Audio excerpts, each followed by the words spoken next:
Okay, here's a new pedal we just came out with called DeFizzerator.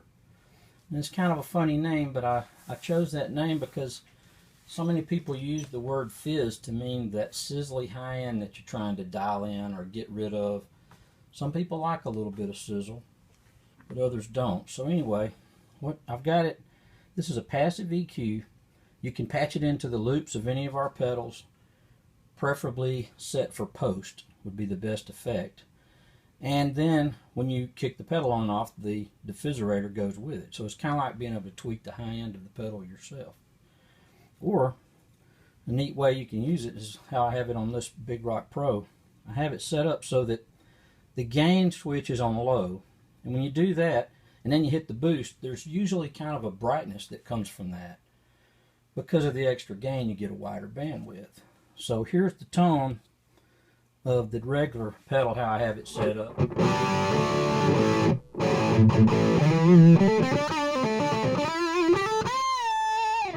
Okay, now when I hit the boost with this turned up all the way,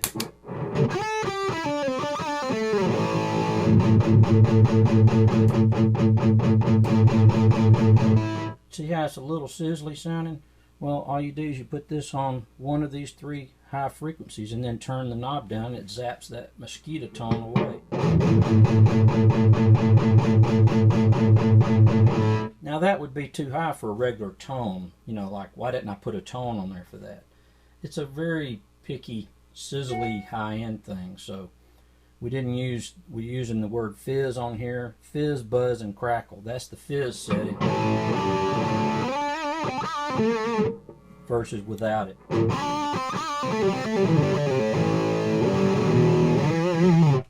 Okay, here I'll set it. Now I'm going to set it on the middle setting, buzz.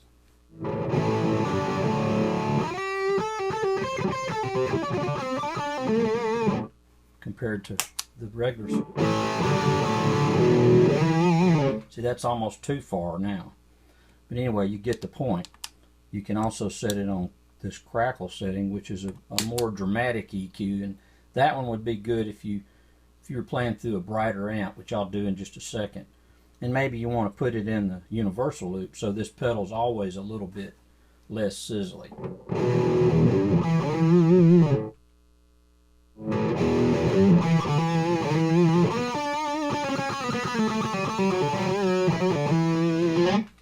Okay, now I'm going to switch over to another amp.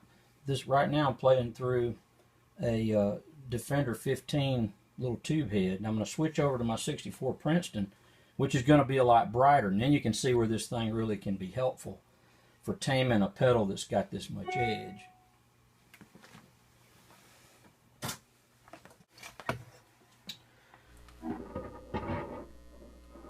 Okay, I'm just going to leave it set in the boost so you can hear what it accomplishes.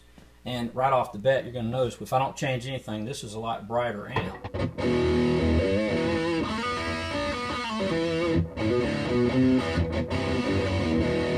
So maybe you might go, well, let me turn the highs down a little bit. But see, now it doesn't cut through like you want it. Turn it up, and maybe you think it's a little harsh.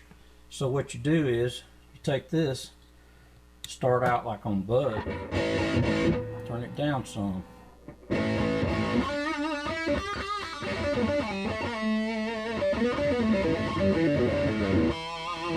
You know, and if you think that it cut the volume a little bit, just boost it a little.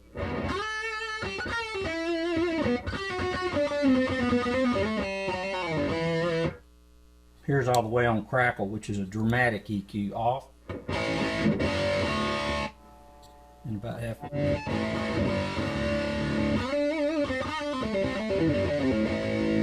Now you can imagine if you were playing a Strat or something like that, you might even turn that down a little more. But even this highest frequency, you can hear it pretty good.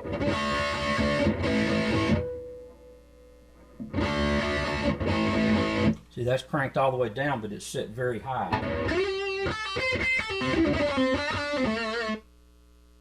Versus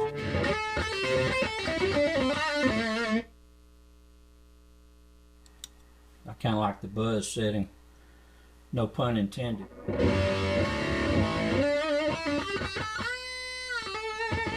You can also use this thing with amp switchers. Let's say you have a pedal switcher and you want to be able to kick it in and out for certain songs or for certain pedals that need to have that sizzle taken out. And remember, this is passive, so you don't have to power it or anything. You just make sure to put it in line with other pedals. It won't work on the guitar. It's too low impedance. All right. Next, I'm going to do through the RJM switcher, and also I'm going to show you what you can do with it even on something like a 5150. I got my 5150 set up, and I'm going to use the DeFizzerator to take away some of that scratchiness on it. And I'll show you how that works. Here we go.